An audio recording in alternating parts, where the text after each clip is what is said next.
Section 3 इसमें आ गया trailer. Okay. अपने कमर्शियल व्हीकल में सेक्शन 3 क्या था? अपने कमर्शियल व्हीकल में सेक्शन 3 प्राइवेट में क्या था? थर्ड पार्टी प्रॉपर्टी डैमेज था ना वो तो शायद। उसके अंदर पीए था।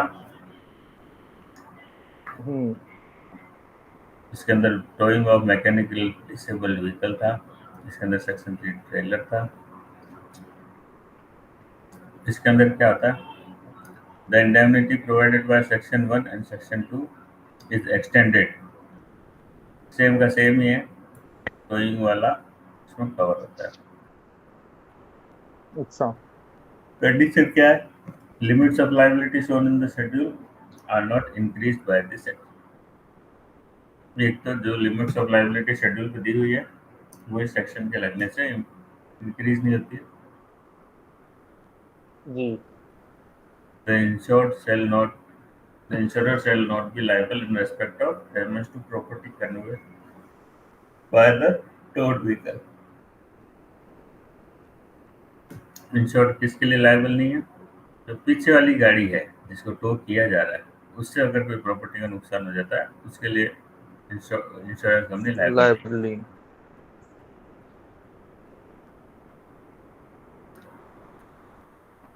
उसके अलावा कोई लायबिलिटी इंश्योरेंस कंपनी बियर नहीं करेगी अगर लॉ परमिट करता है उससे ज्यादा गाड़ियां टोइंग कर रहा है।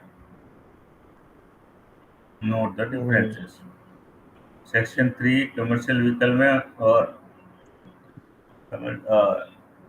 मोटर ट्रेड पॉलिसी के कमर्शियल व्हीकल बी पॉलिसी के अंदर क्या फर्क है? कुछ राइट ऑफ रिकवरी के अवॉइडेंस है। This is usual clause that appear in all policies. It was explain in detail when we are considering scope of private car policy. Avoidance of certain terms right and recovery. इसके अंदर क्या है कि भाई आप किसी को लिख के वादा नहीं कर सकते कि इंश्योरेंस कंपनी से पैसा दिला दूंगा, इस तरह के है। हम्म। Application of limit of liability in the event of any accident involving indemnity to more than one person, any limitation of the amount of indemnity shall apply to the aggregate amount। जो भी limits लिखी हुई है, चाहे वो 7.5 लाख है, तो वो किसी एक आदमी की नहीं होगी, जितने भी थर्ड पार्टी या कंबाइंड है उन सबको मिला के 7.5 दिया जाएगा। Okay. All person indemnified such as indemnity shall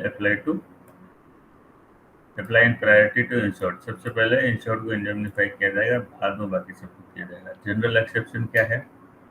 all 6 general exception same to same ही है कमर्शियल व्हीकल पैकेज पॉलिसी के, जो अपन ने पहले पढ़े थे। हम्म। लिकर एंड ड्रग्स वाला लास्ट एक्सटेंशन में आता है। बार और एलाइड पेरिल, बार न्यूक्लियर पेरिल के साथ में इन्फ्लुएंस ऑफ लिकर और ड्रग्स का भी कंडीशन सबसे लास्ट में आता है। बाकी सबके सब कमर्शियल व्हीकल पैकेज पॉलिसी के हिसाब से एक्सक्लूजन है। Deductible, insured is not liable for each and every claim under section 1।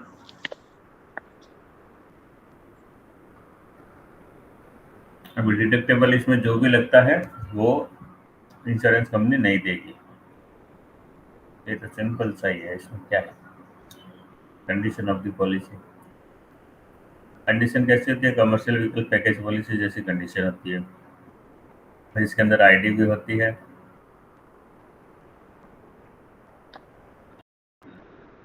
और बाकी कंडीशन होती है जो कि सेम टू सेम है कमर्शियल व्हीकल में और मोटर ट्रेड बी पॉलिसी में। ऑल ट्रेड सर्टिफिकेट और ऑल नेम ड्राइवर। इसके अलावा इसमें क्या कंडीशन होती है? सारे जो ट्रेड सर्टिफिकेट है और नेम्ड ड्राइवर हैं जो आपके ट्रायल लेते हैं, टेस्ट ड्राइव लेते हैं या टेस्ट ड्राइव किसी को देने जाते हैं,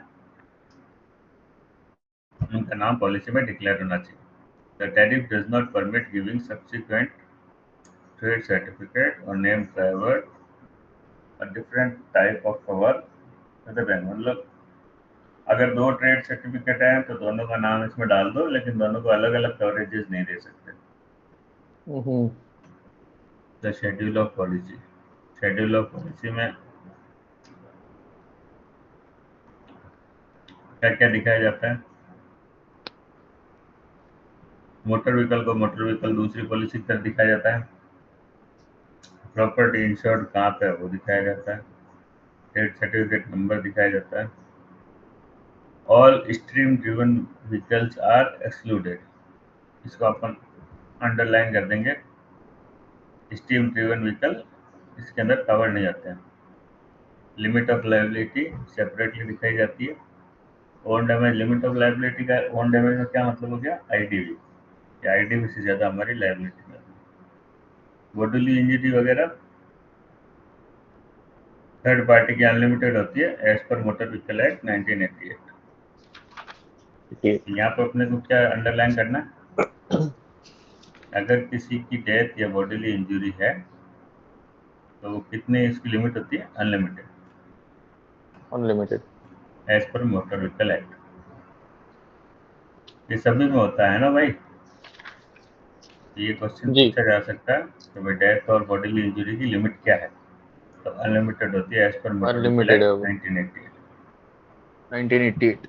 एज पर पॉलिसी नहीं पूछ रहा है, इसलिए यहाँ पे ये as per motor vehicle act को अपन अंडरलाइन कर लेंगे। Third party same to same है, 6000 है पर इवेंट। हायर लिमिट 7.5 लाख की अवेलेबल है। एडिशनल प्रीमियम पे, ठीक है। जी। मोटर व्हीकल कैसे कैटेगराइज होता है इसके अंदर? एक तो नेम ड्राइवर बेसिस, एक ट्रेड सर्टिफिकेट बेसिस। दो तरह से आप मोटर व्हीकल इसमें कवर कर सकते हो, या तो टीसी नंबर से या नेम ड्राइवर से। Limitation as to use only for motor trade purpose. अंदर लिमिटेशन एज टू यूज क्या होता है? हायर एंड रिवार्ड वगैरह भी होता है, और ये गाड़ी सिर्फ मोटर ट्रेड पर्पस के लिए यूज होनी चाहिए, तभी ये कवर होता है। क्या लिखा होता है इसमें? This policy does not cover use for hire and reward और फॉर ऑर्गेनाइज्ड रेसिंग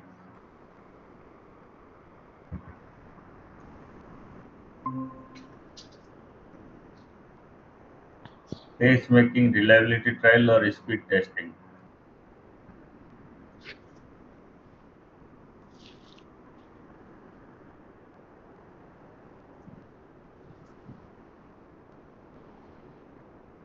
इसको म्यूट कैसे होगा ये? तेरा कुछ माइक बज रहा है।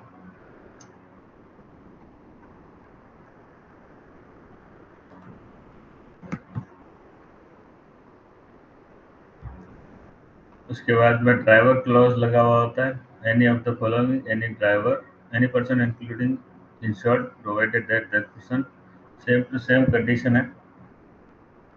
ड्राइविंग लाइसेंस होना चाहिए। दूसरी बार अंडरलाइन करा रहा हूँ, rule 3 of central motor vehicle rule 1989। इसमें से कभी कभी क्वेश्चन आता है, हमेशा नहीं आता है। लर्नर लाइसेंस का भी आ जाता है कि लर्नर लाइसेंस होना चाहिए, ऐसा कौन सा एक्ट बोलता है? तो वो भी सेम ही है, rule 3 of central motor vehicle rule 1989। इसको अंडरलाइन कर लो आप। NCB, in the revise tariff no claim policies not applicable to trade policies. इसको वेरी इंपॉर्टेंट करके यहाँ पे मार्क कर लो। Road transit risk, road risk, internal risk, इन तीनों में GR-27 के हिसाब से एनसीबी नहीं मिलता। अब यहाँ से आपका क्वेश्चन ये इम्पोर्टेंट बनता है। कहाँ गया?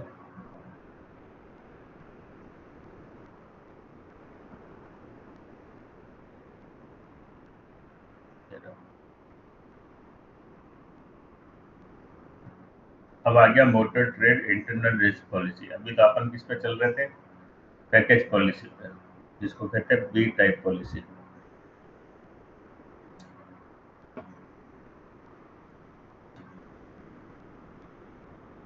ये क्या कवर करती है? ये अपने को यहाँ से अंडरलाइन करना है, यहाँ से यहाँ से यहाँ से यहाँ से यहाँ से यहाँ से यहाँ से यहाँ से यहाँ से यहाँ से। ये कौन समझाएगा?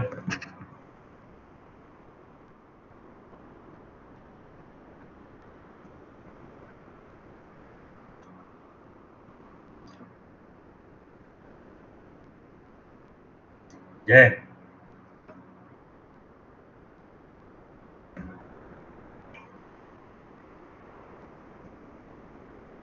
गायब हो गया। सर कौन सा वाला, अब ये भी तो पूछना है। 3 नंबर। नहीं नहीं, दूसरे वाले जय सर भी तो आ गए। हैं? जयप्रकाश जी, हाँ जी। भी समझा दे।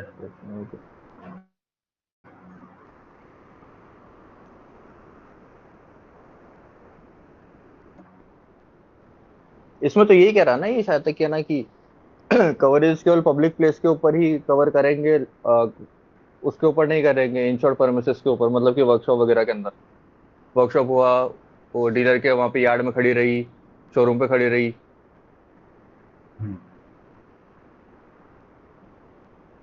लेकिन इसका नाम तो इंटरनल रिस्क पॉलिसी है। जी। यहाँ पे तो कह रहा है this policy applies to accident, loss, damage और liability arising out of an event only on the insured business premises. ये तो ये कह रहा है। यहाँ पे इसके कहने का मतलब ये है, in contrast to the motor trade road risk policy, मतलब ऊपर जो अपन ने बी टाइप की पॉलिसी पढ़ी थी, उससे हटके ये वाली जो पॉलिसी है, ये केवल किसमें अपने को देती है?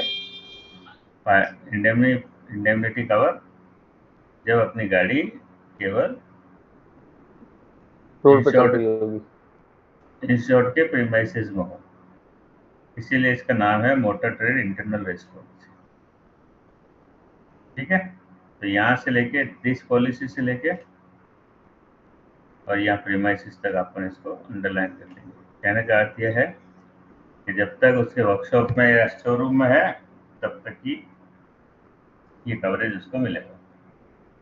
ये ओके। पॉपुलर क्यों नहीं हुआ है? क्योंकि उनको ट्रायल देते ही देते हैं,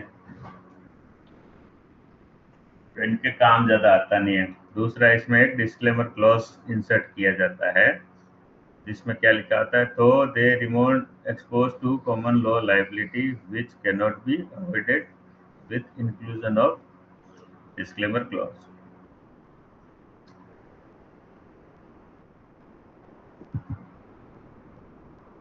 ठीक है सर। ठीक है सर। डिस्क्लेमर क्लॉज क्यों लगाते हैं ये? Garage owner dealer relied on this disclaimer clause, which is inserted by them in the agreement while accepting customer vehicle for repair. Dealer और ये जब भी जॉब कार्ड वगैरह बनाते हैं, उसमें डिस्क्लेमर लिखवाते हैं, इसीलिए ये इंश्योरेंस कंपनियां भी इसमें डिस्क्लेमर क्लॉज डलवा देती है कि आपने कस्टमर से डिस्क्लेमर लिया हुआ है तो हम भी पैसा नहीं देंगे। इसीलिए ये ज़्यादा पॉपुलर नहीं है। दूसरी बात, ये ऑब्वियसली ये ट्रायल वगैरह में काम आती नहीं है। वर्कशॉप के अंदर तो कितनी गाड़ी डैमेज होती है, कोई आग लग जाए तो लग जाए, बाकी होती नहीं है। बट वो वाला वाइडर कवर है और ज़्यादातर लॉस भी आपके सड़क पे ही होंगे, इसलिए ज़्यादातर जी। वही जो पैकेज वाली पॉलिसी है वही ली जाती है। सेक्शन 1 में इसमें क्या होता है? सेम टू सेम ही है, subject to limit of liability, जो कि आईडीवी हो गया, उसको कवर करती है। Why is there on?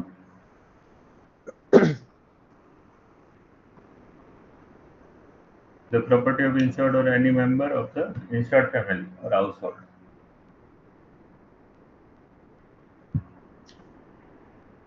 Caused by accidental, external and visible means occurring in or on the premises that is insured premises mentioned in the policy.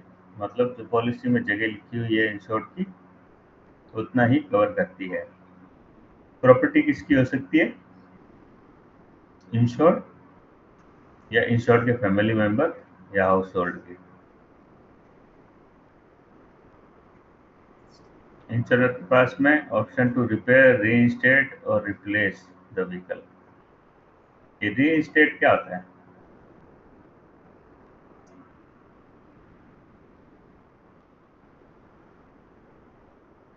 है जी sir?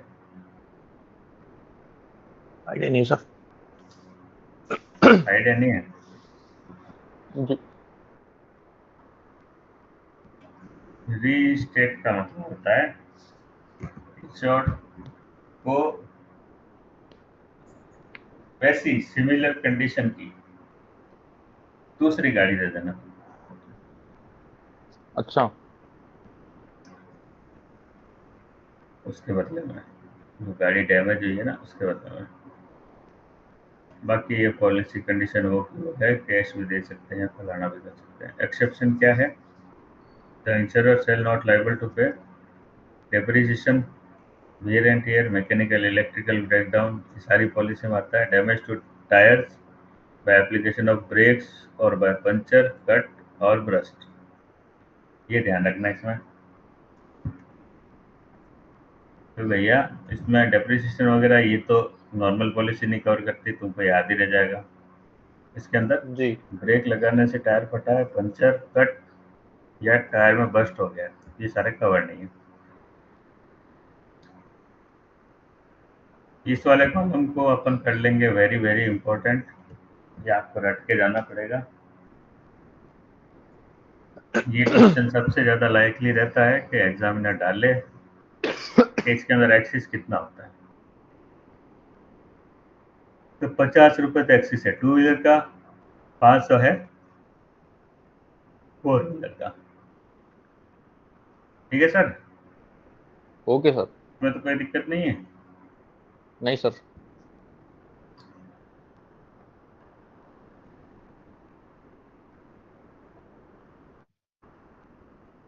Limits of liability पर own damage tariff के हिसाब से limit of liability क्या है? 50,000 है। इसको भी अपन मार्क कर लेंगे। रविंद्र भैया,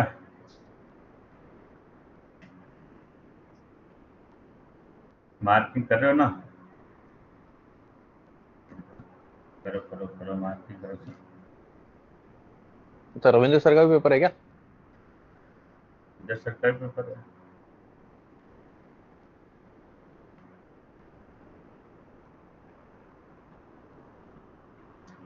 सेक्शन 2 क्या होता है इंटरनल रोड रेस पॉलिसी में? Liability to public risk. This section indemnifies the insured against all sum including claimant cost and expenses which the insured shall become legally liable। ठीक है, तो लीगल लाइबिलिटी वाला section है। इसमें क्या cover हो रहा है? एक्सीडेंटल डेथ और बॉडीली इंजरी, इसका कवरेज क्या होता है? Unlimited to any person other than person in insured service member, insured का फैमिली मेंबर या हाउस होल्ड। मतलब इंश्योर्ड से रिलेटेड आदमी के अलावा कोई भी दूसरी जो थर्ड पार्टी है उसको इंडेमनीफाई किया जाता है सेक्शन 2 के अंदर। Accidental damage to any motor vehicle held in trust by or in custody or control of insured। ये क्वेश्चन आ चुका है, इसको भी अपन मार्क कर लेंगे। इसमें से दो क्वेश्चन आते हैं, तो इसके अंदर अपने को क्या याद रखना है? हेल्ड इन ट्रस्ट बाय और इन कस्टडी और कंट्रोल ऑफ इंश्योर्ड। यस, तो ये वर्डिंग आपको सेम टू सेम याद करके जानी है। कहने का सिर्फ अर्थ इतना है, जो इंश्योर्ड के पास में कस्टडी और कंट्रोल में दी हुई हो उसका डैमेज ये कवर करती है। Other property not being property belonging to or held in trust by or in the custody or control of insured occurring in or about the premises through। अगर कोई थर्ड पार्टी की property जो insured की custody या control में ना हो, उसको कवर्ड व्हीकल से कोई डैमेज हो जाता है तो वो कवर करती है। सपोज करो कोई गाड़ी रिपेयर के लिए आई नहीं है और इंश्योर्ड की गाड़ी जो कि रिपेयर कर रहा है उससे डैमेज हो जाए तो वो कवर करती है। किस वजह से डैमेज हो जाए? नेग्लिजेंस ऑफ इंश्योर्ड और any other person in service और acting on behalf of the insured, जैसे मैकेनिक हो गया, वॉशिंग वाला हो गया, कोई भी हो गया। बाय और through any defect in the premises और in the ways works machinery plant, जैसे कि मान लो, हाँ,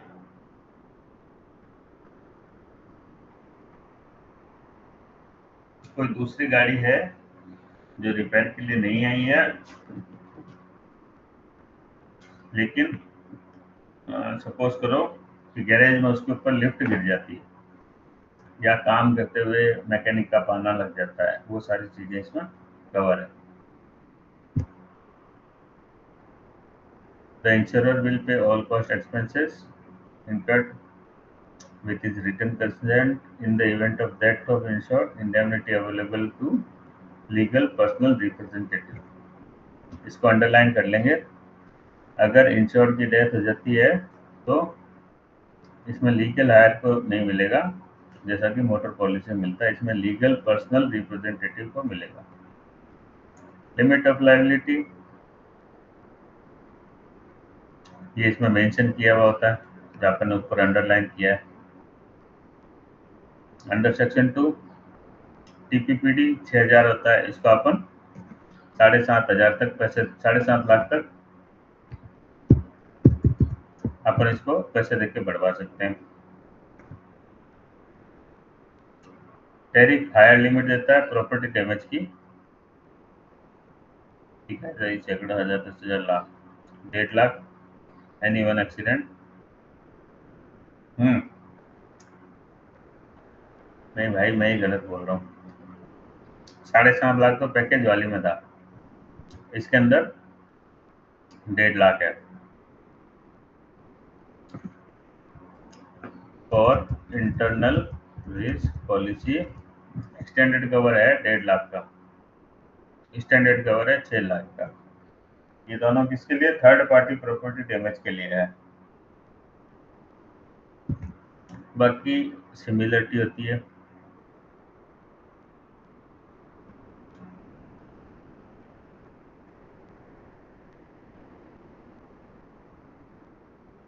अगर गाड़ी रोड पे है तो motor trader road risk policy will be applicable, तो इस पॉलिसी में कुछ नहीं मिलेगा। Motor trader road risk policy वाली पॉलिसी एक्सीडेंट को कवर करेगी। सेकेंडली, लीगल लायबिलिटी कवर करती है to third party due to negligence.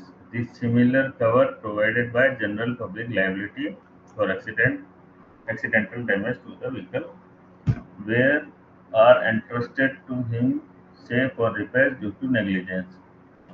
ये सिमिलर कवर होता है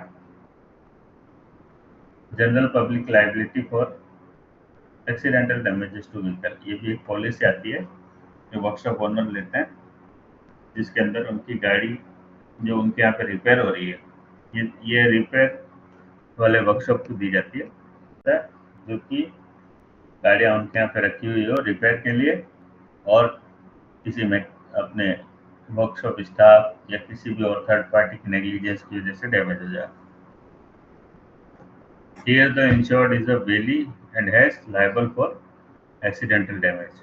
क्योंकि इंश्योर्ड के यहाँ पे गाड़ी रखी तो इंश्योर्ड बेली की तरह एक्ट करता है और वो लायबल है अगर किसी और की गाड़ी उसके कब्जे में होने के बावजूद डैमेज हो जाए या उसके एम्प्लॉय से डैमेज हो जाए। जनरल एक्सेप्शन ये दोनों सेक्शन में लगते हैं। The insurer shall not be liable in respect of accident loss damage liability due to war and allied peril। War and allied में क्या आ गया? वार और वार लाइक सिचुएशन, न्यूक्लियर फलाना ढिमकड़ा। इसमें तो बहुत सारे क्वेश्चन बन रहे हैं यार जय भैया। ये दोनों भी अपन मार्क करेंगे क्योंकि इसके अंदर फ्लड, वोल्केनो एरप्शन, अर्थक्वेक और एक्ट ऑफ गॉड। इसमें एक्ट ऑफ गॉड कवर नहीं है, इसको ऐसे याद कर सकते हैं आप। मोटर ट्रेड इंटरनल रिस्क के अंदर सिर्फ नेग्लिजेंस कवर है, एक्ट ऑफ गॉड इसमें कवर नहीं है। फायर एक्सप्लोजन से डायरेक्टली अगर होती है तो आग भी इसमें कवर नहीं है। Any consequence of burglary, house breaking और थेफ्ट और by any attempt thereof such risk can be covered under the separate burglary policy। Burglary, house breaking और थेफ्ट भी कवर नहीं है, वो रिस्क कवर करना था बर्गलरी पॉलिसी ले सकते हो। Damage to property sustain while it is being worked upon or directly resulting from such work। उसको कुछ काम कर रहे हैं और उस काम की वजह से लाइबिलिटी आ गई, जैसे कि इंजन बना रहा है और इंजन ठीक से नहीं बना और तुम्हारे ऊपर केस कर दिया कस्टमर ने, तो वो कवर नहीं। डिफेक्टिव वर्कमैनशिप, काम बराबर नहीं किया तो वो कवर नहीं है। दैट इंजरी और डैमेज कॉज्ड बाय और through any demolition of structure alteration, अगर कोई बिल्डिंग आप गिरा रहे हो उस वजह से डैमेज हो, वो कवर नहीं है। अगर बिल्डिंग आप रिनोवेशन करा रहे थे उस वजह से गिर गई बिल्डिंग तो कवर नहीं है। या आप वहाँ पे नया कुछ भी काम करा रहे थे या जैसे लिफ्ट वगैरह इंस्टॉल करा रहे थे और by through the installation of any equipment, lift या कोई भी मशीनरी इंस्टॉल करा रहे हो वो गिर गई डैमेज हो गया तो वो कवर नहीं है। लेकिन इसने इंस्टॉलेशन लिखा है, तो अगर वो मशीन इन वर्किंग कंडीशन में इंस्टॉल नहीं हो रही थी और फिर वो किसी पे नेग्लिजेंसी से गिर जाती है तो वो कवर है। Death or injury, damage caused by or through or in its connection with the cause with the use by the insured of power-driven crane, elevator, lift, hoist other than the car hoist having a lift not exceeding 6 feet or equivalent।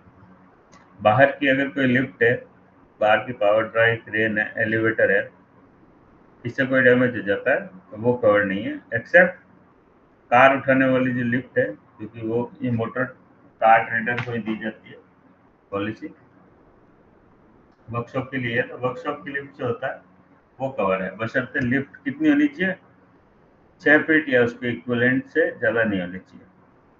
Any liability which attached by virtue of an agreement, agreement मतलब आपने खुद ने ही कोई agreement किया, उसकी वजह से कोई लाइबिलिटी आ गई, आपने इंश्योर्ड को बोला था मैं 2 दिन में गाड़ी दे दूंगा, वही नहीं 5 दिन, इंश्योर्ड ने केस लगा दिया, वो कवर नहीं है। Death, injury, damage resulting from driving elsewhere, और कहीं चला रहा था इंश्योर्ड के प्रीमाइसेस के अलावा तो वो कवर नहीं है। Damage to any motor vehicle और its accessory cause by weather condition, weather की वजह से अगर कुछ खराबी है वो कवर नहीं है।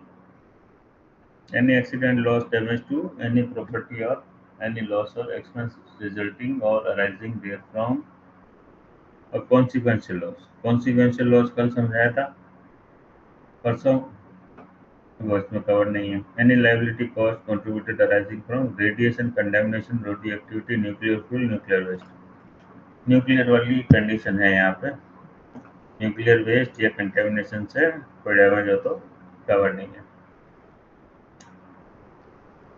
डिडक्टेबल, एक्सिस इसमें जो भी लगाया होता है वो एक्सिस के लिए इंश्योरर लायबल नहीं है, एक्सिस पे नहीं करेंगे। Condition of the policy, the policy and schedule shall be read together as one contract। Every notice, ये कंडीशन है पॉलिसी की, every notice या communication shall be delivered in writing to insurer। Notice of claim as soon as possible देना है, every letter claim read summon and process note should be notified to insurer immediately on receipt। Any impending prosecution, inquest or fatal injury should be notified immediately to insurer। मतलब जो भी आपके पास में letter वगैरह आएगा, read समन, सारे के सारे इंश्योरेंस कंपनी को तुरंत बताना है। नो एडमिशन ऑफर्ड प्रॉमिस, 10 बार समझ चुके हैं अपन कि आप किसी को वादा कर दोगे बिना इंश्योरर के कंसेंट के, तो उसके लिए इंश्योरर लायबल नहीं है। The insured shall exercise care in the selection of competent apply. तो ये तुम अपने यहाँ पे जो भी बंदे रख रहे हो उसमें जांच करके देख के ढंग से रखोगे, और वो सारे रीजनेबल स्टेप लेगा सेफ गार्ड करने के लिए कि इंश्योर्ड की property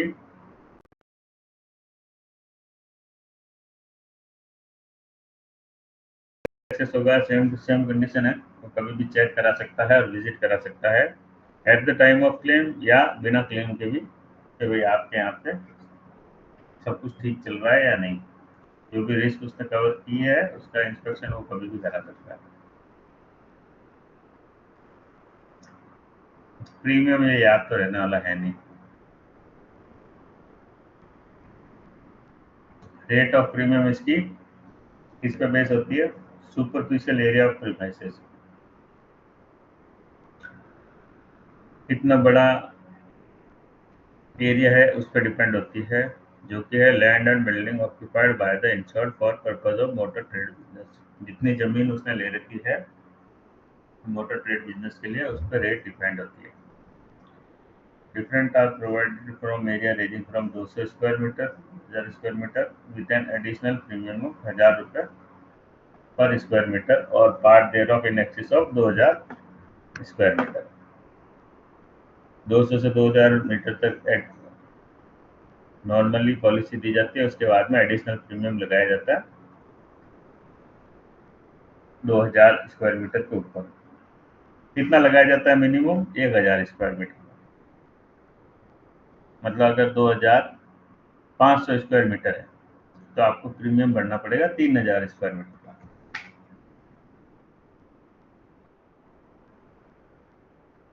wages, a percentage of premium on the wages paid to employee subject to adjustment। Wages भी इसमें कवर की जाती है, उसके लिए भी एडिशनल प्रीमियम लिया जाता है और वो पॉलिसी के एंड में एडजस्ट किया जाता है। मतलब एक बार लमसम ले लेगा, फिर आप एक्चुअल डिक्लेयर करोगे, फिर आपका निकलेगा तो इंश्योरेंस कंपनी आपको दे देगी, नहीं तो वो रख लेगी।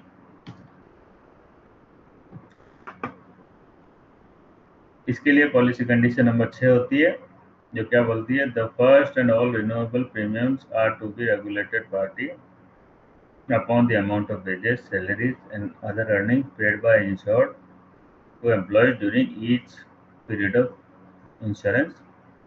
Name of every employee together with the amount of wages, salaries, and other earnings shall be properly recorded by insured। Register वगैरह पूरा मेंटेन होना चाहिए, किसको कितनी तनख्वाह दी। The insured shall all the times allow insurer to inspect such record।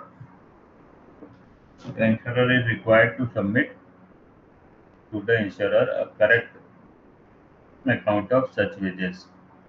मतलब वो कभी भी चेक कर सकता है आपके रिकॉर्ड्स, और इंश्योरर को एकदम करेक्ट अकाउंट, जो वेजेस, सैलरीज और अदर अर्निंग पेड, जो भी वो उनको बेनिफिट्स देते हैं अपने एम्प्लॉयज को, वो उसको इंश्योरर को सबमिट करना है एकदम करेक्ट, झोल झाल करके नहीं करना। If the amount of so paid shall differ from the amount of premium management paid, difference दिया जाएगा। मान लो उसने बोला है कि मैं 1,00,000 रुपए वेजेस दे रहा हूँ, लेकिन एक्चुअल में वो 1,50,000 देता है, तो 50,000 रुपए वेजेस का जो प्रीमियम है वो पॉलिसी के एंड में इंश्योर्ड से कलेक्ट किया जाएगा। इसी को एडजस्टमेंट बोलते हैं। और अगर 80,000 है तो 20,000 का जो रिफंड है वो उसको दिया जाएगा। In extension of any alteration extension during the currency of policy, insured shall immediately notify the company and shall pay the company any adjusted premium required। अगर प्रीमाइसेस में कोई चेंज है, अल्टरेशन हो रहा है, तो इंश्योर्ड तुरंत इन्फॉर्म करेगा बीमा कंपनी को, और जो भी उसका प्रीमियम एक्स्ट्रा बनता है वो देगा। कैंसिलेशन में 7 डेज है, काफ़ी इजी हो गया, सब में 7 डेज याद है आपके, सबने खाली 7 डेज याद रखना है। दोनों पार्टियों में से कोई भी 7 डेज में नोटिस देके कैंसिल करा सकता है कॉन्ट्रैक्ट। प्रो राटा प्रोपोर्शन पे क्या होता है, रिफंड होता है। यहाँ पे प्रो राटा पे हो रहा है, सभी में पहले भी प्रो राटा पे हो रहा है। कंट्रीब्यूशन में क्या होगा, अगर दूसरा कोई पॉलिसी इसने और लिया हुआ है सेम कवरेज का, तो या तो वो एक से ले लेगा पूरा, या दोनों से आधा आधा ले लेगा। आर्बिट्रेशन वो की वही कंडीशन है, 12 महीने के अंदर होना चाहिए।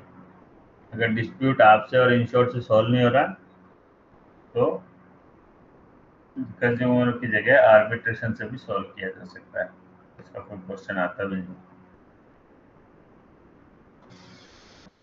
Address and superficial area of premises is also stated in policy. कौन सा एरिया कवर है, कौन सी इंश्योर्ड की प्रीमाइसेस कवर है, वो पॉलिसी पे लिखी हुई जाती है। New technology in autofield, zero accident rate. नई टेक्नोलॉजी क्या है भैया ऑटोफील्ड में,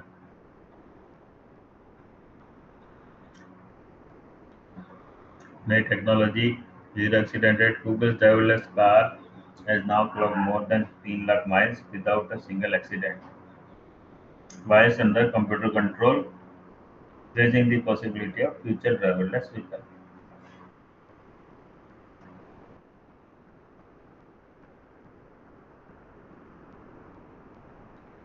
ये तो पता नहीं।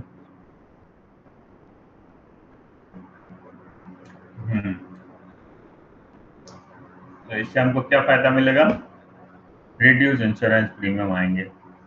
Expert believe that due to systems accuracy, driverless vehicle could help to reduce number of fatality. Expert बोलते हैं वही सिस्टम के एक्यूरेसी के कारण हमें डेथ इंजरी वगैरह भी रिड्यूस हम कर सकते हैं ड्राइवरलेस कार और जीरो एक्सीडेंट पॉलिसी के थ्रू।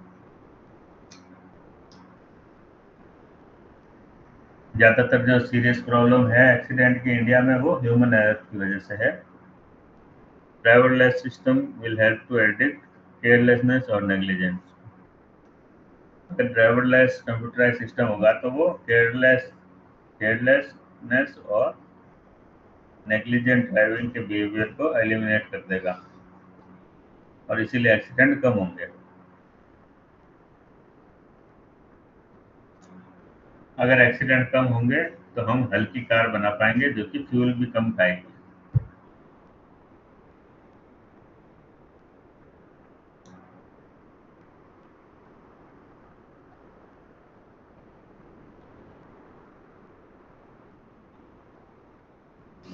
अगर ये प्रूव होता है कि ड्राइवरलेस कार के कम एक्सीडेंट होते हैं ट्रेडिशनल व्हीकल से, जो ड्राइवर चलाता है उससे, तो हम इंश्योरेंस प्रीमियम भी कम चार्ज कर पाएंगे। कांस्टेंट क्रॉस कम्युनिकेशन,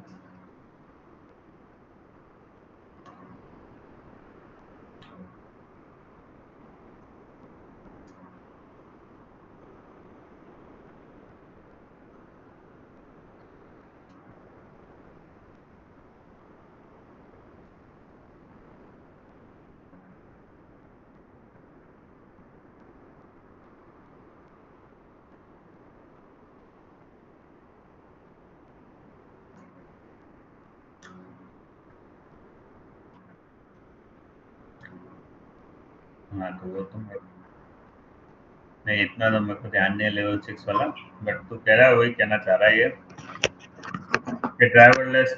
हाँ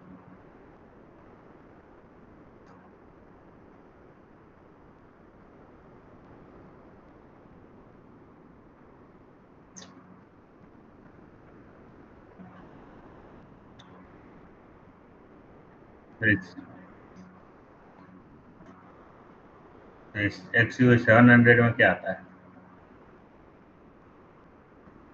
अच्छा,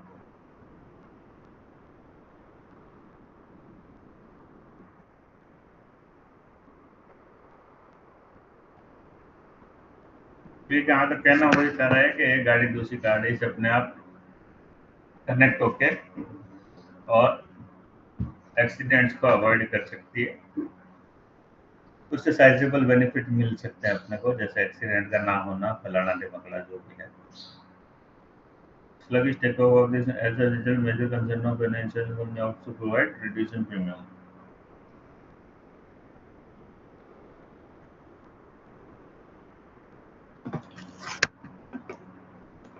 इससे क्या होगा? इससे अपन ड्राइवरलेस कार के तो प्रीमियम कम कर देंगे, लेकिन जो ड्राइवर वाली कार है उसके रिस्क अभी भी सड़क पे रहेंगे। वो गाड़ी भले ही उस गाड़ी को ना ठोके, लेकिन ड्राइवर जो चला रहा है वो तो ड्राइवरलेस गाड़ी को एक्सीडेंट कर ही सकता है।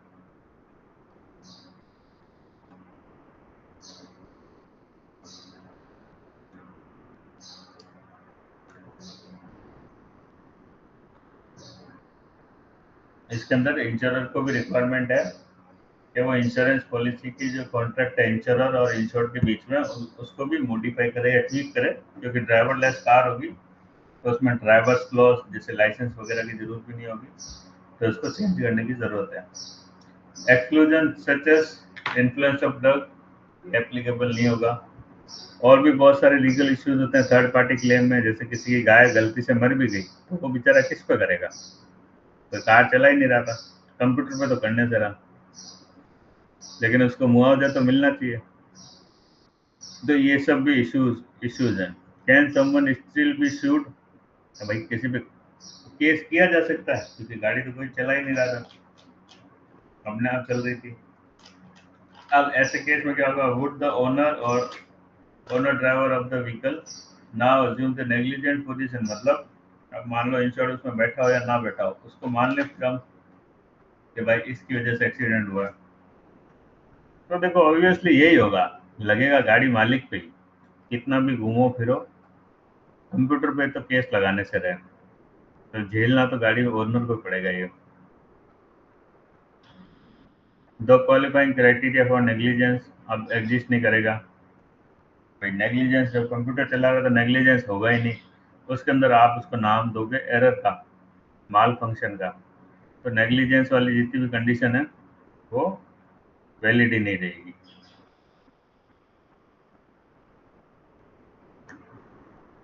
अब इसके अंदर कुछ क्वेश्चन आते हैं। क्वेश्चन क्या आते हैं कि इसमें रीजनेबल पर्सन कौन होगा जिसके ऊपर की केस कर सके कोई? क्या ये गाड़ी जिससे एक्सीडेंट हुआ है उसका कंप्यूटर वंप्यूटर सब कुछ ठीक था? Vehicle have taken the necessary step to safe guard?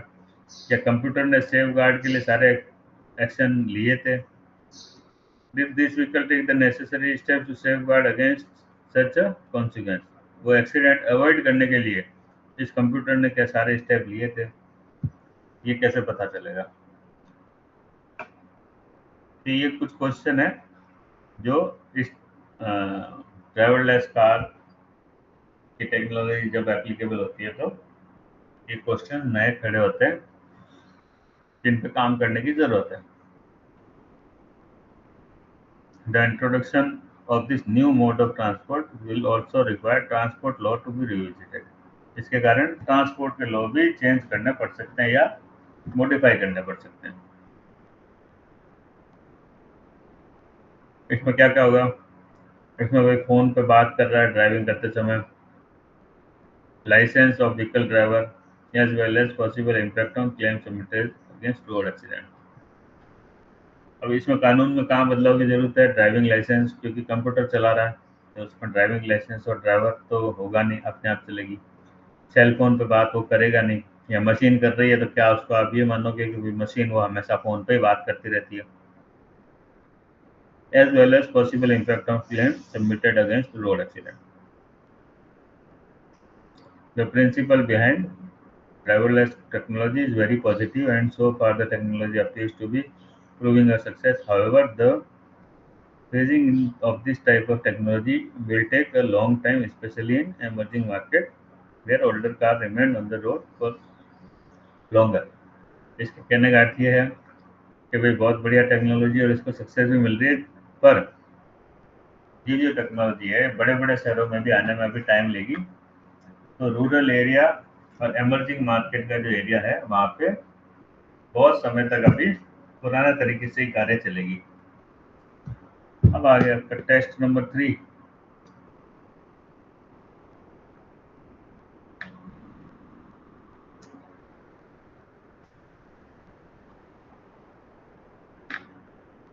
वो अंडरलाइन में से इसने क्वेश्चन बना के दे दिया।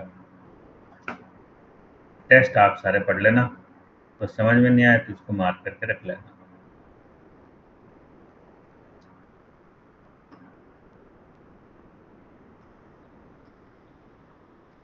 अब आ गया chapter 5 add on cover policy document. Type of add on, understanding rider available in the market. Rider क्या होता है भैया जी? मोटर पॉलिसी में अपन बोलते हैं एड ऑन, लाइफ इंश्योरेंस में एड ऑन को बोलते हैं राइडर, जो कि एडिशनल कवरेजेस आप लेते हो स्टैंडर्ड पॉलिसी के अलावा।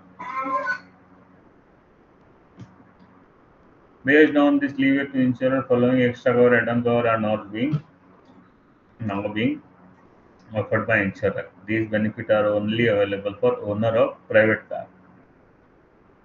In most of these add-on cover, the onus of proving the damage caused by exclusion note does not apply to the insured, unlike the practice of standard cover, wherein proving exclusion is on insurer.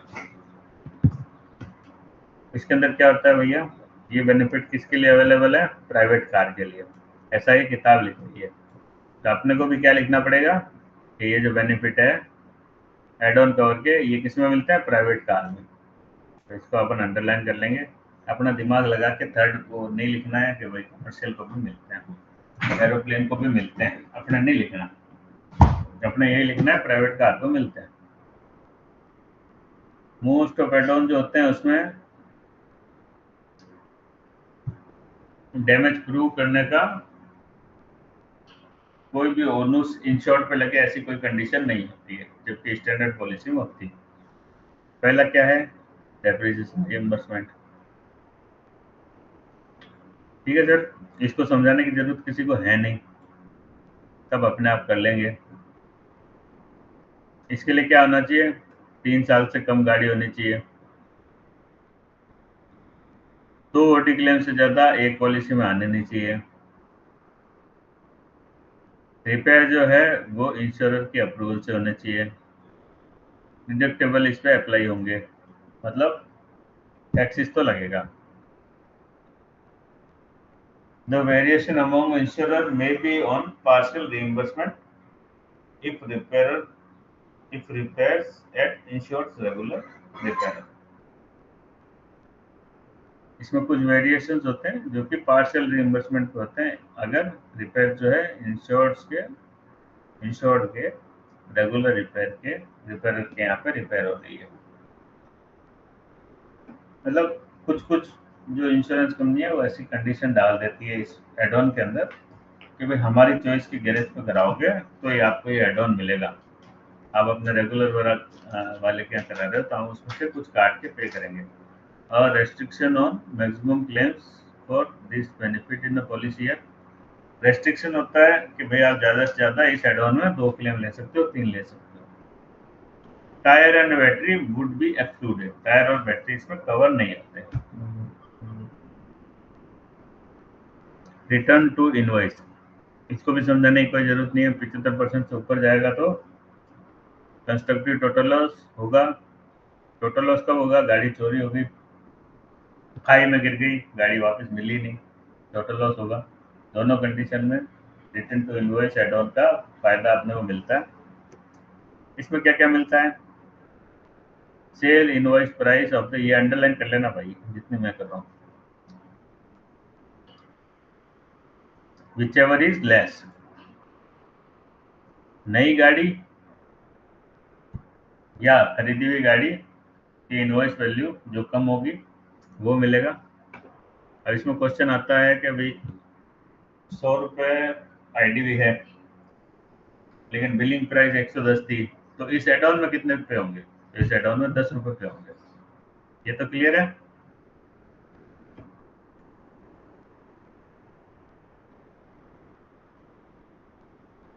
उसके अलावा ये policy क्या देगी? Registration charge देगी, road tax देगी। इसकी condition क्या? Add on कब मिलेगा? 3 साल से पुराना नहीं होना चाहिए, इंश्योर्ड फर्स्ट ओनर होना चाहिए, आईडीवी जो है वो इंश्योरर द्वारा commencement of date of policy, ये सारी पॉलिसी की तरह पॉलिसी शुरू होने से पहले आईडीवी इंश्योरर डिसाइड कर लेगा। सम इंश्योर्ड मैक्सिमम लायबिलिटी होती है इस पॉलिसी के अंदर, तो सम इंश्योर्ड इस एड ऑन का अलग से होगा जो भी है invoice value.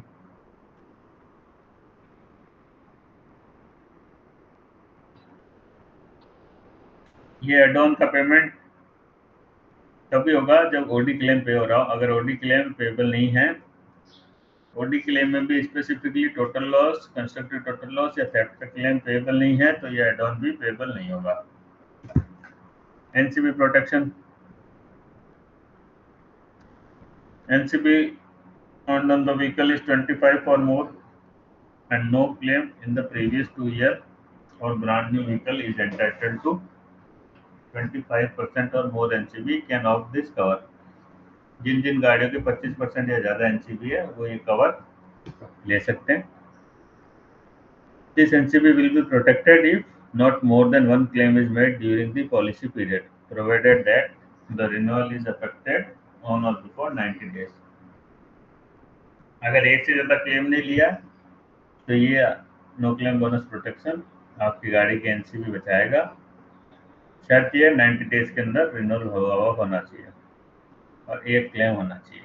This clause also provide that claim for damage to all glasses या parcel theft only have occurred and no other damages to insured vehicle have been claimed, the loss will not treated as claim by insured। मतलब अगर खाली कांच का case आता है, accessory theft का case आता है, तो उसको इंश्योरर एक क्लेम की तरह ट्रीट नहीं करेगा। पेमेंट तो वो करेगा बट क्लेम की तरह ट्रीट नहीं करेगा। In the event of theft of vehicle, if insured purchase new vehicle and insured with the same insurance in 90 days of theft, the existing NCB will be applicable। अगर चोरी हो जाती है और इंश्योर्ड नई गाड़ी खरीदता है 90 दिन के अंदर, सेम इंश्योरर से इंश्योरेंस लेता है, तो उसकी एनसीबी इसके अंदर सेफ रहेगी।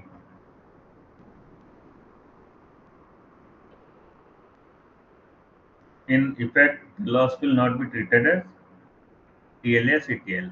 इसका इफेक्ट क्या हुआ कि लॉस कंस्ट्रक्टिव टोटल लॉस या टोटल लॉस ट्रीट नहीं किया गया। The insured is required to provide renewal notice और copy of previous policy with declaration of NCB with proposal form to avail this cover। Repair of rubber, glass, fiber and plastic part। In the event of a claim damage to only glass, fiber, plastic, rubber of the insured undertakes to repair these items instead of replacing them, the NCB not affected। इसके अंदर क्या होगा कि अगर इन चारों में से कोई किसी चीज का डैमेज आता है और इंश्योर्ड इनको चारों में के डैमेज में से इनको रिपेयर करने का ऑप्शन चुनता है, तो वो एनसीबी अफेक्ट नहीं करेगा वो claim. The repairs must be undertaken at insurer's approved repairer and no other claims for damages to the vehicle are involved. इसके लिए क्या होना चाहिए, इंश्योरर के इंश्योरेंस कंपनी के टाइप गैरेज पर रिपेयर होना चाहिए और दूसरा कोई डैमेज इसमें इन्वॉल्व नहीं होना चाहिए। इनमें कोई दिक्कत नहीं भैया, दोनों में एड ऑन में जानी है तुम्हें। Emergency transport and hotel expense, इसके अंदर क्या कवर होता है, अगर गाड़ी का एक्सीडेंट हो जाए और गाड़ी अनयूजेबल हो जाए तो hotel accommodation at nearest city और घर वापस आने की टैक्सी फेयर इसके अंदर अलाउ किए जाते हैं। सम इंश्योर्ड एडवांस में इसमें डिसाइड किए जाते हैं और उसकी रेंज क्या होती है 10,000 से 50,000। द पर occurrence limit will not exceed 50%। एक एक्सीडेंट में वो जो भी उसका सम इंश्योर्ड होगा, मान लो 50,000 है तो एक एक्सीडेंट में 25,000 से ज़्यादा का फायदा वो नहीं ले सकता। वेरिएशन ऑफ दिस कवर और ऑफर, अलग अलग इंश्योरेंस कंपनी अलग अलग वेरिएशन ऑफर करती है। डिफरेंसेस में be on sum insured, time limitation, distance excluding periods like riot, strike, flood, earthquake. Variation में क्या क्या अलग हो सकता है, sum insured, time limit, distance या फिर पेरिल थोड़े बहुत चेंज हो सकते हैं। लॉस ऑफ पर्सनल बिलोंगिंग, इसका आता ही आता है एड ऑन का, तो this cover loss of personal belonging lying in the insured vehicle due to peril, जो गाड़ी के अंदर पड़े हों और कवर्ड पेरिल के कारण डैमेज हुआ। जो डैमेज है ओन डैमेज पॉलिसी के अंदर कवर होना चाहिए। Following accident to insured vehicle, personal belonging does not include money. Personal belonging ये बहुत इंपॉर्टेंट है, इसको अंडरलाइन कर लेंगे। पर्सनल बिलोंगिंग में क्या इंक्लूड नहीं होता? Money, security, valuable group goods और ट्रेड और सैंपल और आइटम ऑफ सिमिलर नेचर, ये इसमें कवर नहीं होता है। Sum insured at the time of taking policy decide किया जाता है, बट ये 50,000 से ज़्यादा नहीं हो सकता, ये भी इम्पोर्टेंट लिमिट है। डिडक्टेबल इसका 250 रुपये होता है, ये भी इम्पोर्टेंट है। The policy will pay only claim for own damages admit, अगर ओन डैमेज क्लेम बनता है तो इस एड ऑन में क्लेम का एड ऑन का फायदा अपने को मिलेगा। उसके बाद में की रिप्लेसमेंट आ गया। इसके अंदर क्या मिलता है अपने को? Cost of replacement of lock and keys if the vehicle is broken into, and cost of replacement of lost या स्टोलन कीज। अगर चाबी खो गई है तो चाबी की कॉस्ट, और अगर किसी ने आपकी गाड़ी में सेंधमारी की है, लॉक तोड़ के अंदर घुसा है, तो लॉक सेट की कंपनी, लॉक सेट और चाबी दोनों की वैल्यू। सम इंश्योर्ड 10,000 से 35,000 के बीच में होता है। कोई भी क्लेम की मैक्सिमम लिमिट 50% सम इंश्योर्ड से ऊपर नहीं जा सकती। 10,000 का अगर सम इंश्योर्ड है तो आप मैक्सिमम 5,000 एक क्लेम में ले सकते हो। Own damage claim is not a condition president for this cover, इस कवर का बेनिफिट लेने के लिए आपका क्लेम ओडी क्लेम पेबल हो, ऐसी कोई जरूरत नहीं है, ऐसी कोई भी कंडीशन नहीं है इसके अंदर। Daily allowance, this cover is available in the event of damage to vehicle by an insured barrel wherein the time taken to repair the damages or recovery will exceed 3 दिन। डेली अलाउंस कवर में क्या cover होता है? यहाँ पे accident हो गया, claim payable है और रिपेयर होने में 3 दिन से ज़्यादा लग रहा है, तो ये पॉलिसी जो है हायर ट्रांसपोर्ट 10 दिन का जो टैक्सी का या जो भी गाड़ी इंश्योर्ड किराए की करेगा वो पे करेगी अगर रिपेयर है तो, और 15 दिन का किराया अगर टोटल लॉस केस है तो।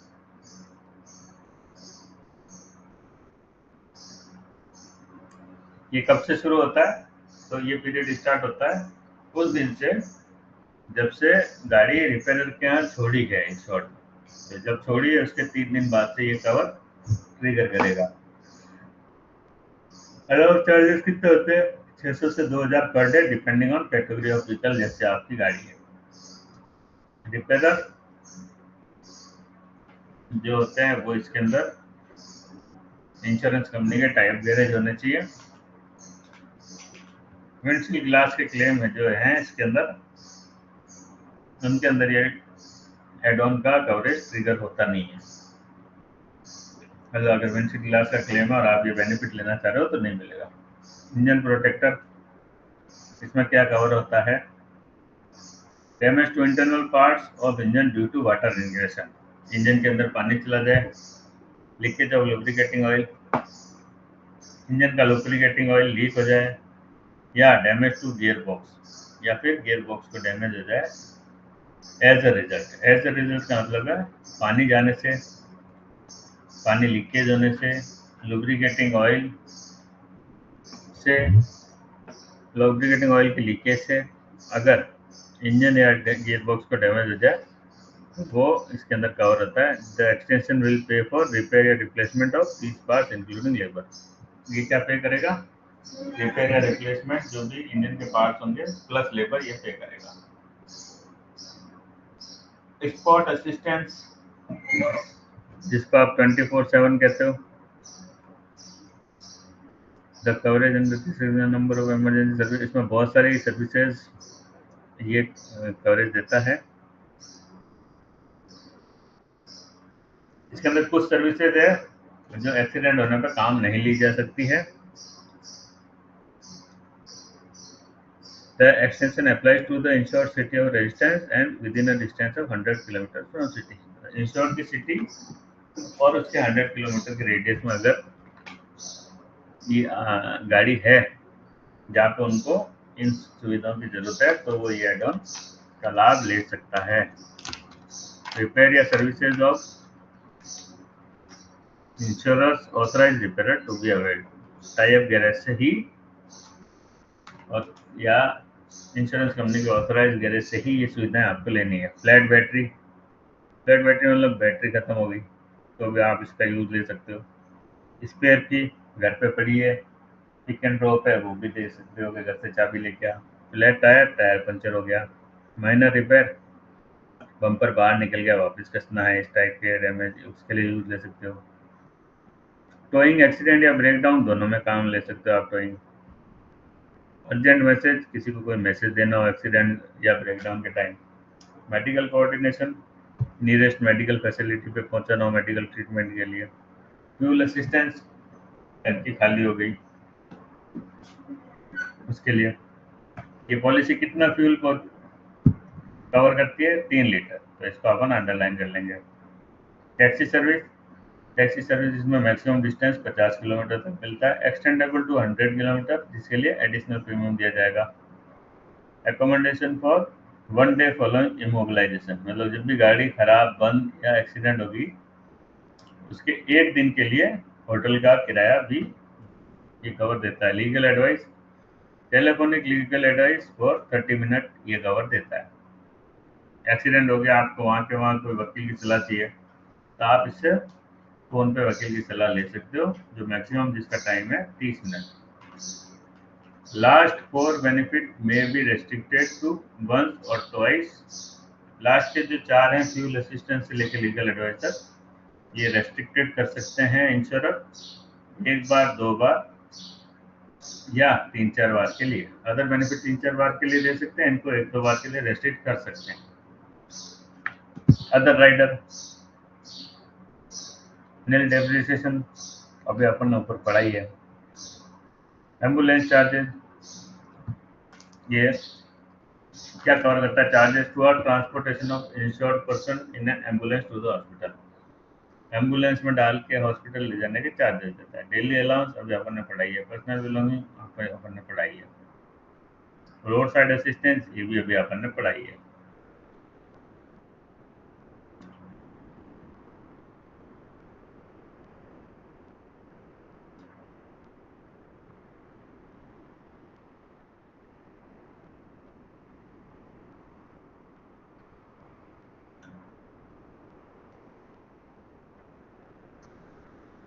रोड साइड असिस्टेंट के लिए इंश्योर्ड क्या करेगा? टोल फ्री नंबर पे कॉल करेगा और IVR पे जो इंस्ट्रक्शन मिल रहे हैं उनको फॉलो करेगा। अब इसमें एक्सक्लूजन क्या होते हैं? एक्सक्लूजन होते हैं earthquake, war, invasion, rebellion, revolt, riot, civil commotion, civil war, exceptional adverse weather condition, बहुत ही ज़्यादा मौसम खराब है, act of terrorism, nuclear fission, strike, government act, government agency, judicial और जुडिशियल अथॉरिटीज, ये इसमें कवर नहीं है। Any claims where the insured vehicle is being used for the purpose of racing, rallying, motor sport, ये इसमें cover नहीं है। Any claim where insured vehicle can safely transferred on its own power to nearest workshop, मतलब insured खुद बहुत आसानी से nearest workshop ले जा सकता है, तो वहाँ पे इस कवर का बेनिफिट नहीं मिलेगा। Any claim triggered by theft या कॉन्सिक्वेंशियल लॉस या थेफ्ट इसमें नहीं मिलेगा। दूसरे किसी पॉलिसी में अगर ये सेम बेनिफिट कवर हो रहे हैं तो नहीं मिलेंगे। छठा पॉइंट है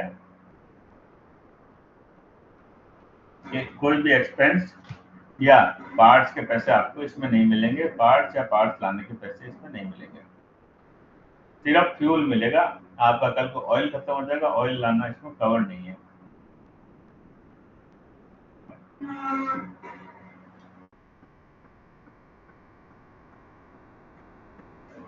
Any loss or damage caused to insured vehicle while when it is being used या driven against the recommendation of owner या manufacturer manual।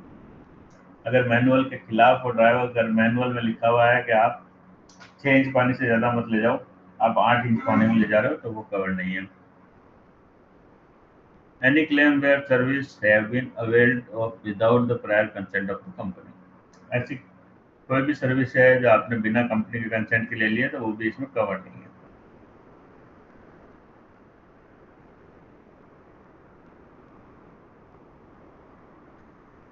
ये जो सर्विस है 24/7 मतलब एनी टाइम अवेलेबल है। अब क्या आ गया भैया, documents related to motor insurance. Motor insurance में क्या डॉक्यूमेंट होते हैं? प्रपोजल फॉर्म होता है, सबको पता है प्रपोजल फॉर्म होता है। प्रपोजल फॉर्म क्या है? Basis of motor insurance. तो ये बहुत इंपॉर्टेंट है, क्वेश्चन आता है इसमें से कौन सा डॉक्यूमेंट बेस बनता है मोटर इंश्योरेंस कॉन्ट्रैक्ट का, तो वो है प्रपोजल फॉर्म। इसमें क्या क्या होती है? सारी डिटेल होती है ताकि इंश्योरेंस कंपनी आपको प्रॉपर रेट दे सके, रिस्क का असेसमेंट कर सके। क्या क्या होता है इसमें प्रपोजल फॉर्म में? प्रपोजल के पर्टिकुलर होते हैं, प्रपोजल का नाम, address, occupation, physical disability, mental disability, previous convictions, पहले कोई जेल वेल हुई है कि नहीं हुई है, कोई केस लगा है कि नहीं। उसके बाद में इसमें क्या होता है? Detail of vehicle insured, registered registration letter and number, गाड़ी नंबर होते हैं इसमें, make, engine number, chassis number होते हैं, ईयर ऑफ मैन्युफैक्चर होता है, टाइप ऑफ बॉडी होता है, सीटिंग कैपेसिटी होता है, क्यूबिक कैपेसिटी होता है प्राइवेट कार के लिए, और जीवीडब्ल्यू होता है गुड्स के लिए, मैक्सिमम कैरिंग कैपेसिटी होता है बसेस के लिए। Date of purchase and price paid, कितने में गाड़ी ली थी और कब खरीदी थी, ये होता है। आईडी भी होती है, कलर ऑफ व्हीकल होता है, स्पीडोमीटर रीडिंग होती है, एवरेज डिस्टेंस कितना चला वो होता है। इससे क्या हमें पता चलता है? गाड़ी का यूज कैसे हो रहा है और वियर एंड टियर होने के कितने चांसेस है, और ओवर यूज तो नहीं हो रहा गाड़ी का, ये पता चलता है। एडिशनल फिटिंग अगर कोई गाड़ी में कराई हुई है वो इसमें प्रपोजल फॉर्म में लिखा होता है। Detail of other vehicle owned by proposer, और कितनी गाड़ियां हैं आपके पास में, वो इसमें आता है सारा। उससे क्या पता चलता है हमको? फिजिकल या मॉरल हैजार्ड पता चलता है। डिटेल ऑफ इंश्योरेंस हिस्ट्री, पुरानी पॉलिसी वगैरह की डिटेल इसमें डाली जाती है। Question related to extra benefit, extra benefit आपको चाहिए कि नहीं चाहिए, वॉलंटरी एक्सेस आप लगवा रहे हो किसी डिस्काउंट के लिए या नहीं, एनसीबी आपको लेना है या नहीं लेना है, ये सारे क्वेश्चन होते हैं।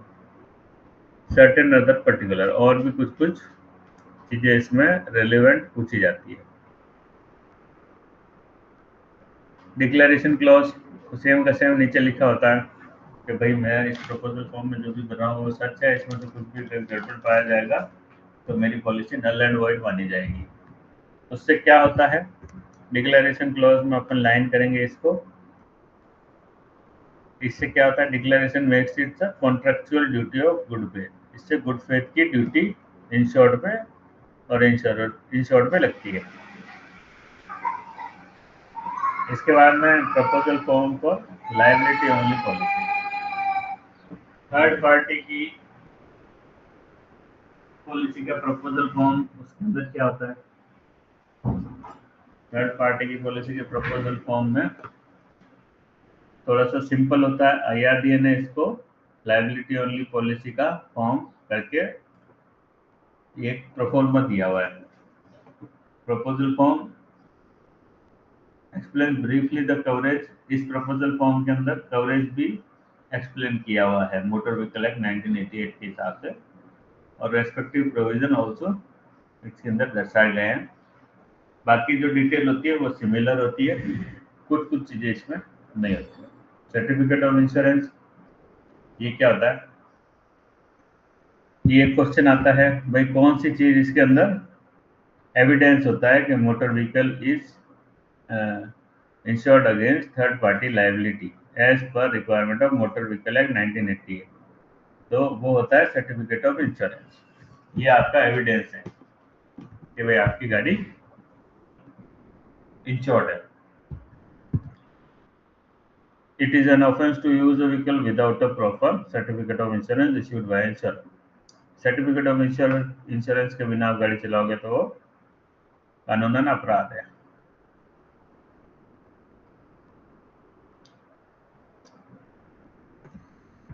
वेरी इंपॉर्टेंट क्वेश्चन है ये, इसको अपन यहाँ से मार्क करेंगे पूरा का पूरा। इंश्योरेंस कंपनी की ड्यूटी है कि वो रजिस्ट्रेशन अथॉरिटी को इन्फॉर्म करे कि पॉलिसी, कवर नोट तो कट गया है लेकिन कवर नोट कटने के 7 दिन बाद में पॉलिसी नहीं बनी है। नहीं,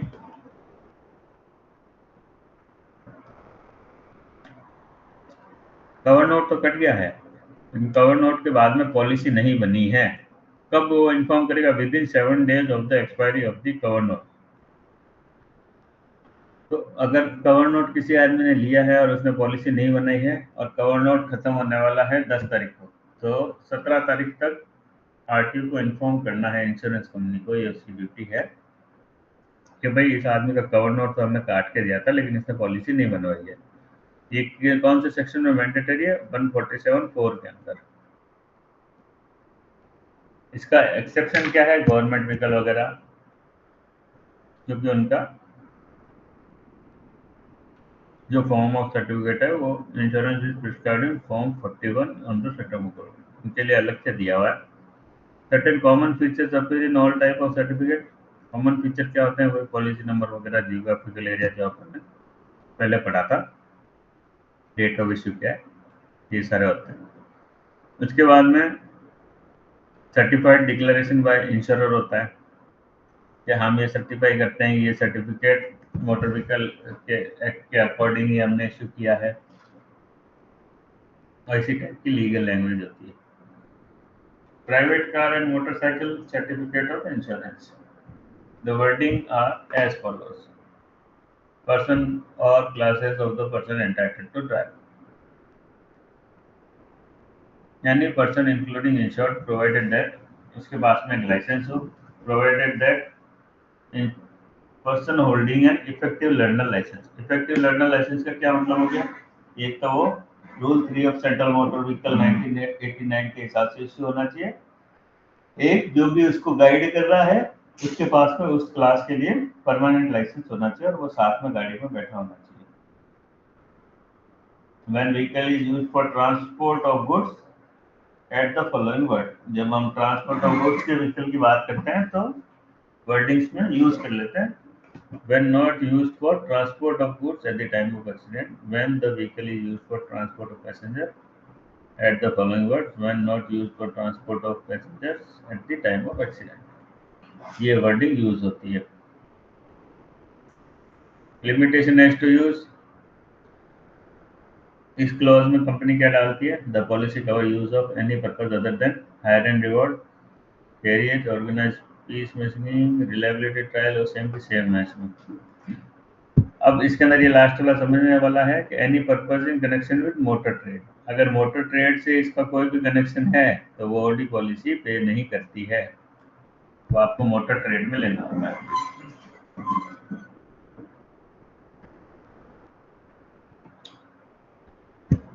फॉर कमर्शियल व्हीकल,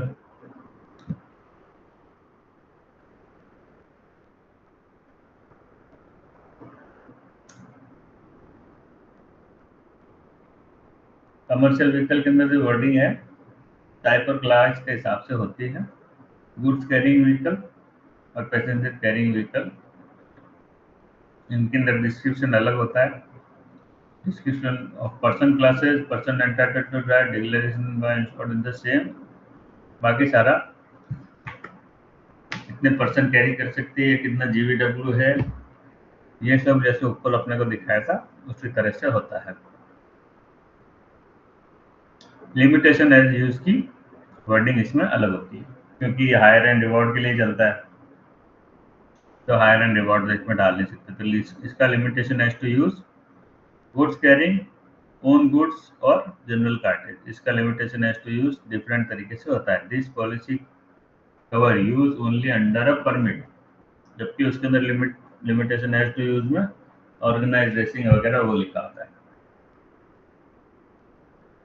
इसके अंदर थोड़ा सा मॉडिफिकेशन है कि परमिट होना चाहिए इन गाड़ियों का मोटर व्हीकल एक्ट 1988 के हिसाब से, तभी ये गाड़ी, ये पॉलिसी का जो कवर है ये ऑपरेट होगा। This policy does not cover use of organise racing, pace making, reliability trial, speed testing. इन चारों के लिए आप गाड़ी काम नहीं ले सकते, लेते हो तो ये पॉलिसी ऑपरेशनल नहीं होगी। Use wise driving a trailer except the towing, towing के अलावा कोई ट्रेलर लगा रहे हो तो कवर नहीं होगा। Use for carrying passenger in the vehicle, मतलब जितना आपको परमिशन है उससे ज़्यादा पैसेंजर बिठा के चला रहे हो, वो भी लिमिटेशन एज टू यूज के अंदर आ रहा है। पैसेंजर कार में क्या आ रहा है, पैसेंजर कार में हायर एंड रिवॉर्ड भी आएगा।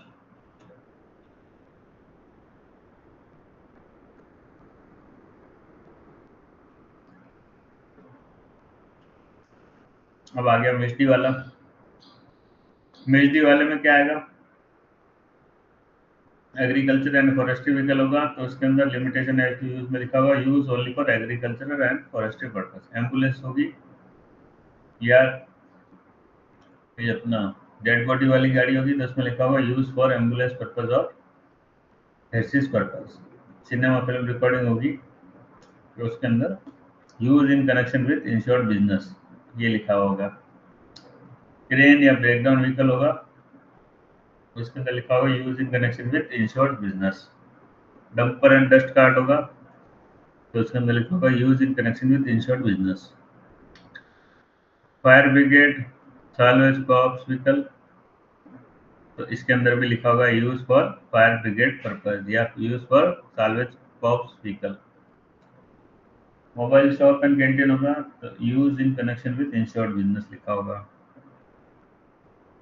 ड्राइवर क्लॉज, ड्राइवर कौन हो सकता है, insured any other person who is driving on the insured order और विथ हिज परमिशन। तो ड्राइवर की डेफिनेशन इस पॉलिसी के हिसाब से है या तो इंश्योर्ड या कोई भी पर्सन जो इंश्योर्ड की परमिशन और उसके ऑर्डर से गाड़ी चला रहा हो, प्रोवाइडेड दैट पर्सन के पास में लाइसेंस होना चाहिए, वो कभी डिस्क्वालीफाई नहीं होना चाहिए, फिर आना नहीं बन रहा।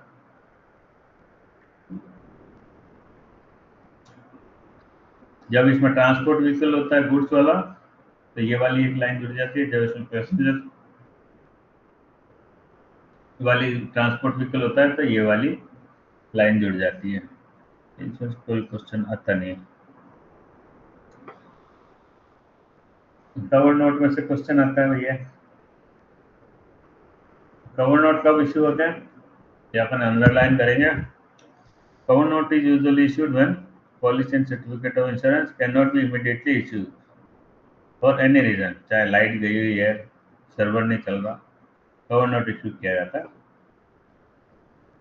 कवर नोट के जो कंटेंट है वो form 52 rule 142 motor vehicle act में दिए हुए। कवर नोट कब तक वैलिड होता है, नॉर्मली 15 दिन तक, ये वेरी इंपॉर्टेंट है, इसको नोट कर लेना, 15 दिन तक ये वैलिड होता है। If for any reason the company is not able to issue the policy within 15 days तो ये कवर अपने को बढ़ाया जा सकता है 15 दिन, लेकिन टोटल पीरियड जो है 60 दिन से ऊपर नहीं हो सकता। भाई लोग ये क्वेश्चन आता ही आता है इसलिए इसको ध्यान रखना, कोई भी कवर नोट हो 15 दिन में उस पॉलिसी बननी चाहिए। 15 दिन में नहीं बनती है तो 15 दिन और बढ़ा सकती है इंश्योरेंस कंपनी, लेकिन 60 दिन से ऊपर उसको नहीं ले जा सकती। कवर नोट कैसा होता है, ऐसा होता है, ये आप देखते रहना। पॉलिसी फॉर्म उसके अंदर क्या क्या होता है, रेसिटल क्लॉज, रेसिटल क्लॉज क्या पड़ता है, whereas the insured by proposal and declaration details as stated in the schedule which shall be basis of this contract। फलाने मंगा, ये तो पूरी वर्डिंग ही दी हुई है।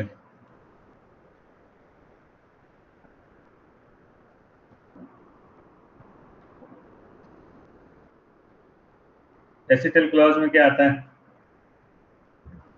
कि इंश्योर्ड एग्री कर रहा है प्रीमियम देने के लिए उस बीमा का, ये रेसिटल क्लॉज में आता है। ऑपरेटिव क्लॉज, ऑपरेटिव क्लॉज क्या दिखाता है? Specifies the risk covered and risk excluded. तो ये अपन अंडरलाइन कर लेंगे भाई। ऑपरेटिव क्लॉज से अपने को पता चलता है कि क्या कवर्ड है और क्या नहीं है। सेक्शन 1 में क्या आता है? OD. Section 2 third party. Operative clause for commercial vehicle, section 3 deal with towing, तो अपने को ध्यान नहीं है। Operative clause in motor trade policy, section 3 with trailer और attach vehicle. General exception, these are exclusion in the entire policy। तो जैसे ये ऑपरेटिव क्लॉज है वैसे ही जनरल एक्सेप्शन है, ये तो एक्सक्लूजन इसमें लिखे होते हैं। फिर पॉलिसी का क्या पार्ट है? कंडीशन। फिर है शेड्यूल। शेड्यूल में क्या होता है?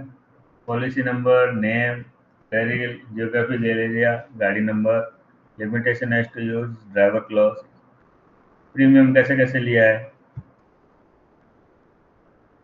इंश्योरेंस कंपनी का साइन सील होता है, डिक्लेरेशन क्लॉज होता है। कमर्शियल व्हीकल पॉलिसी के शेड्यूल में क्या एक्स्ट्रा होता है? लाइसेंस कैरिंग कैपेसिटी होता है सीटिंग कैपेसिटी की जगह, और एक एडिशनल लाइन शुरू की हुई होती है लिमिटेड लिमिट्स ऑफ लाइबिलिटी के अंदर। अब जो डॉक्यूमेंट आता है नेक्स्ट, वो आता है एंडोर्समेंट। इसका क्वेश्चन आएगा, इसको अंडरलाइन कर लो। Which is the evidence of agreed change in the policy? तो वो है एंडोर्समेंट। एंडोर्समेंट सबको पता है, पॉलिसी में कुछ भी अल्टरेशन कराते हैं तो उसमें एंडोर्समेंट अटैच करते हैं। एंडोर्समेंट कितनी टाइप के होते हैं? प्रीमियम बियरिंग एंडोर्समेंट, जिसको अपन बोलते हैं नॉन नील एंडोर्समेंट। इसके अंदर क्या क्या आता है?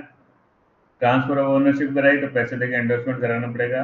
LPG CNG kit, RTO location change कराई तो पैसे देके प्रीमियम एडिशनल प्रीमियम देके एंडोर्समेंट कराना पड़ेगा। नॉन प्रीमियम, इसके अंदर क्या होता है?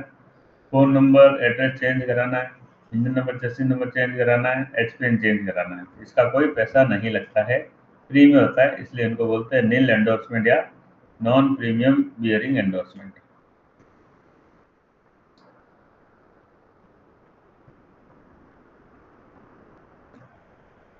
एंडोर्समेंट जो होते हैं पॉलिसी के साथ में पड़े जाते हैं अटैच करके। कितने एंडोर्समेंट है टोटल, इसको अपन अंडरलाइन कर लेंगे। There are 72 endorsement carried forward from the erstwhile tariff. जो टैरिफ के अंदर जो दिए हुए हैं, कितने टाइप के एंडोर्समेंट है? तो 72 टाइप के एंडोर्समेंट है। टेस्ट योरसेल्फ समरी आ गया, नया चैप्टर आ गया। नया चैप्टर अपन पढ़ेंगे कल। किसी का कोई क्वेश्चन है क्या इसमें?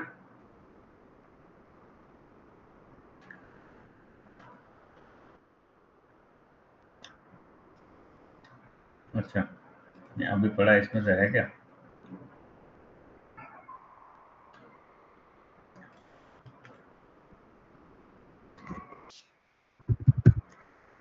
पढ़ लो आप, पढ़ लो आराम से पढ़ लो।